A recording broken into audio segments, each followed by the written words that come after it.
Beaucoup de personnes aiment rester seules, loin du bruit constant du monde, loin des environnements chargés, des discussions inutiles et surtout loin des personnes toxiques qui drainent la paix et l'énergie de n'importe qui.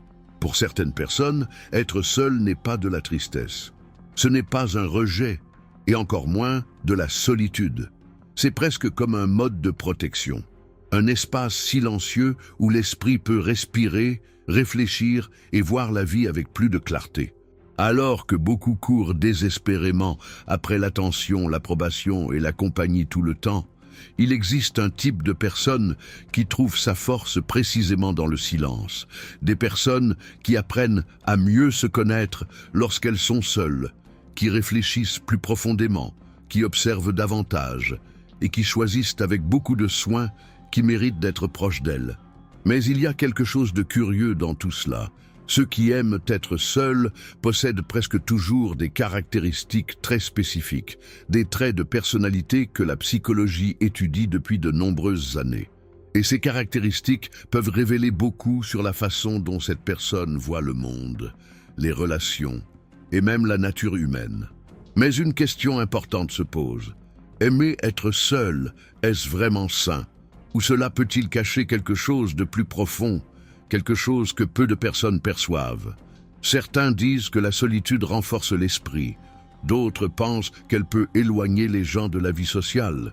Mais la vérité est qu'il existe des signes clairs qui montrent quand quelqu'un apprécie simplement sa propre compagnie, et quand cela révèle quelque chose de bien plus grand sur sa personnalité.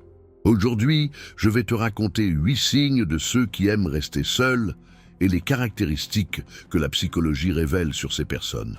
Mais avant de commencer, assure-toi d'avoir déjà appuyé sur le bouton « J'aime » si tu es une personne de bien, qui déteste la méchanceté humaine. Et si tu le souhaites, commente ainsi. Il vaut mieux marcher seul que mal accompagné. Maintenant, j'ai besoin que tu prêtes beaucoup d'attention à ce récit, car il va t'aider à mieux comprendre le thème d'aujourd'hui. Elena avait 63 ans. Et vivait dans une petite ville du sud de la France. Pendant de nombreuses années, les gens autour d'elle avaient une opinion très claire. Ils disaient qu'Elena était une femme étrange.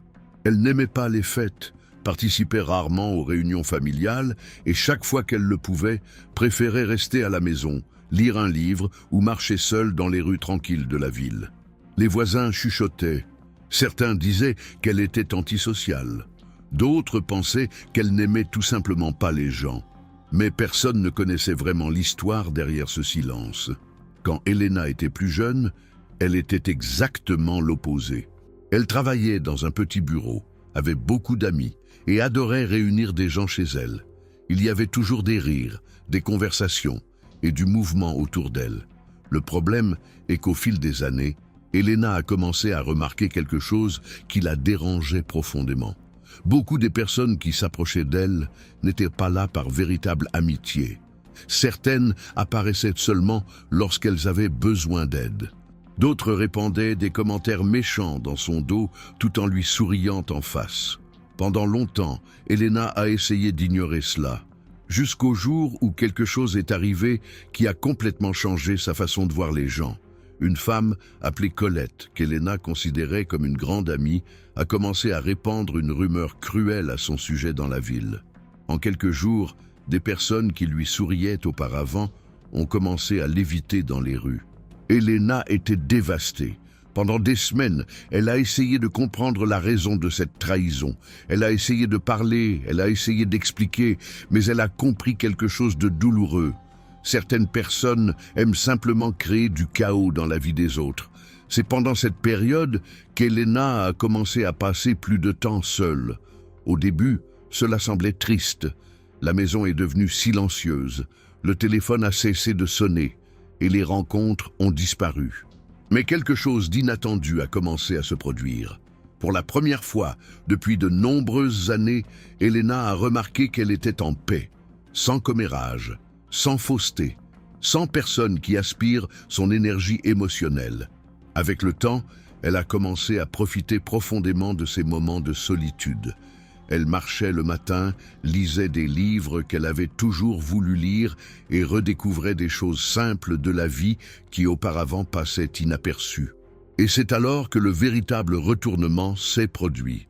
Quelques années plus tard, beaucoup des mêmes personnes qui s'étaient éloignées ont commencé à la chercher à nouveau. Certaines traversaient des problèmes, d'autres faisaient face à des conflits familiaux, à l'anxiété et au regret. Et curieusement, elles cherchaient Elena pour parler, parce qu'elles ont réalisé quelque chose qu'elles avaient ignoré auparavant.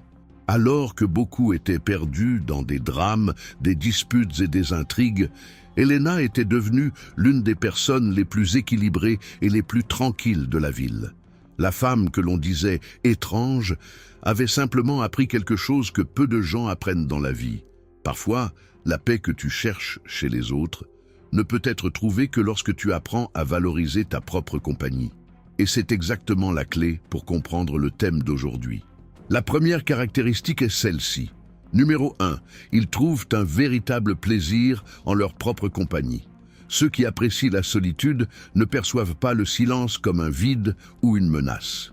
Au contraire, ils y trouvent un refuge intérieur que peu de gens peuvent comprendre. Alors que la plupart des gens ont constamment besoin de distraction, de conversations animées ou de validation extérieure pour se sentir bien, ceux qui apprécient véritablement leur propre compagnie peuvent trouver réconfort et satisfaction dans leur seule pensée. Ces personnes ont tendance à utiliser leurs moments de solitude de manière très productive et réfléchie. Elles prennent le temps de réfléchir profondément à leur vie, d'organiser les idées éparses qui les traversent, de traiter des émotions que le rythme effréné du quotidien ne leur permet pas d'exprimer pleinement, et de se reconnecter à elles-mêmes d'une manière impossible en présence d'autrui. Pour eux, être seul ne signifie pas abandon ni rejet, et certainement pas faiblesse. C'est la liberté. La liberté de penser sans interruption, de ressentir sans pression, de faire des erreurs sans être jugé, et d'exister sans avoir besoin d'impressionner qui que ce soit. C'est précisément pourquoi ces personnes semblent souvent plus calmes, plus sereines et plus équilibrées émotionnellement que la plupart. Elles ont appris une chose que très peu de gens apprennent au cours de leur vie. La véritable paix intérieure ne dépend pas de la présence constante d'autrui. Elle vient de l'intérieur. Numéro 2. Ils sont extrêmement sélectifs avec les gens. Ceux qui apprécient la solitude manquent généralement de patience et d'énergie pour les relations superficielles. Ils observent attentivement le comportement humain et apprennent à déceler rapidement la fausseté, l'égoïsme ou la manipulation chez autrui. Cette capacité à lire les intentions d'autrui se développe naturellement chez ceux qui passent beaucoup de temps dans le silence et la réflexion. Ils préfèrent donc entretenir un cercle social restreint mais authentique et de grande qualité. Il ne s'agit pas d'arrogance, ni de supériorité, ni de haine envers autrui. Ce qu'ils fuient, ce sont les environnements emplis de drames inutiles, de commérages futiles, de conflits stériles et de relations déséquilibrées. Pour eux, la qualité primera toujours sur la quantité. Souvent, ce comportement les fait passer pour des personnes froides, distantes ou difficiles d'accès. Mais en réalité, cette attitude n'est qu'une forme intelligente de protection émotionnelle. Elles ont déjà suffisamment d'expérience pour comprendre que tout le monde ne mérite pas d'accéder à leur énergie, à leur temps précieux et à leur confiance absolue. Réfléchissez un instant. Avez-vous déjà remarqué ce schéma dans votre propre vie? Avez-vous constaté que certaines personnes n'apparaissent que lorsqu'elles ont besoin de quelque chose et disparaissent dès qu'il n'y a plus rien à y gagner? N'hésitez pas à partager votre expérience dans les commentaires. Numéro 3. Ils observent beaucoup plus qu'ils ne parlent. Les personnes qui apprécient la solitude sont souvent de fins observateurs du comportement humain. Tandis que beaucoup s'affairent à parler, à se faire remarquer ou à attirer l'attention, ces personnes préfèrent analyser leur environnement. Elles observent les gestes, les expressions, les attitudes et les comportements. Avec le temps, cela les amène à développer une perception très fine des intentions d'autrui. Elles peuvent souvent déceler un mensonge, une manipulation ou une dissimulation. Cette habitude d'observer plus que de parler les incite également à réfléchir avant d'agir ou de réagir. Par conséquent, elles s'engagent rarement dans des conflits impulsifs ou des disputes inutiles. Elles analysent, comprennent et décident simplement si la situation mérite qu'on y consacre son énergie. Numéro 4. Ils ont besoin de silence pour se ressourcer. Certaines personnes se ressourcent lors de fêtes, de rassemblements et dans des lieux animés. Mais celles qui apprécient la solitude fonctionnent différemment. Pour elles, les environnements très bruyants ou stimulants peuvent devenir mentalement épuisants. Après avoir passé beaucoup de temps entourées de monde, elles ressentent un besoin quasi immédiat de se retirer un moment et de récupérer leur énergie dans le silence. Ce temps de solitude agit comme une sorte de réorganisation mentale. C'est à ce moment que l'esprit ralentit, que les pensées s'harmonisent et que les émotions retrouvent leur équilibre. C'est pourquoi elles accordent tant d'importance aux moments simples, comme se promener seul, lire un livre ou simplement se recueillir en silence. Et maintenant, je vous pose la question, ressentez-vous aussi le besoin de prendre un peu de distance après avoir passé beaucoup de temps avec beaucoup de monde? Avez-vous constaté ce besoin en vous? Numéro 5. Ils développent une conscience de soi plus profonde. Lorsqu'une personne passe beaucoup de temps seule, elle se retrouve inévitablement confrontée à ses propres pensées, émotions et conflits intérieurs. Cela peut être inconfortable pour beaucoup, mais pour ceux qui apprécient la solitude, ce processus devient une opportunité de croissance personnelle. Ces personnes développent une bien meilleure connaissance d'elles-mêmes.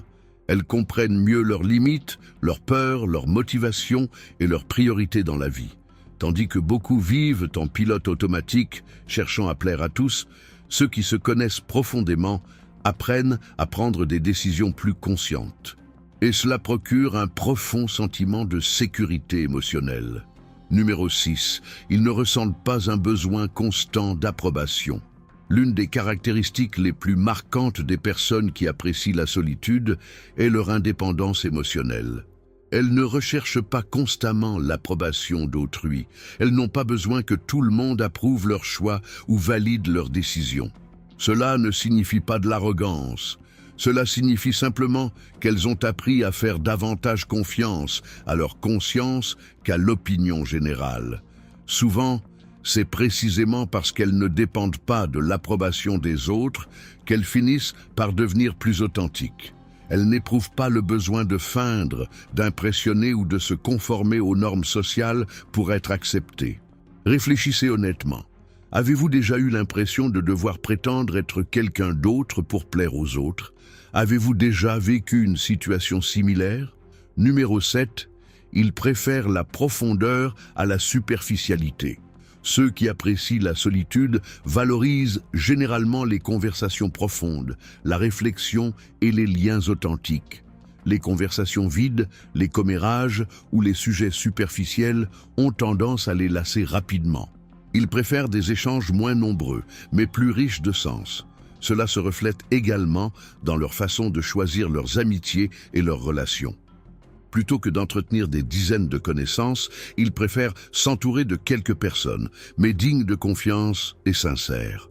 Pour eux, une seule amitié véritable vaut bien plus que des dizaines de relations superficielles qui disparaissent à la moindre difficulté.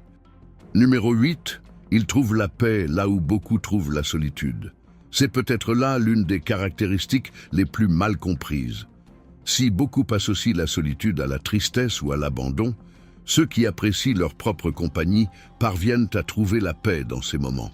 Pour eux, la solitude n'est pas synonyme de vide, mais d'équilibre. C'est un espace où ils peuvent réfléchir clairement, prendre soin d'eux-mêmes et se reconnecter à l'essentiel. Et c'est souvent précisément cette habitude de se distancer du tumulte du monde qui leur permet de développer une plus grande maturité émotionnelle, une plus grande lucidité dans leurs décisions et une vision plus sereine de la vie.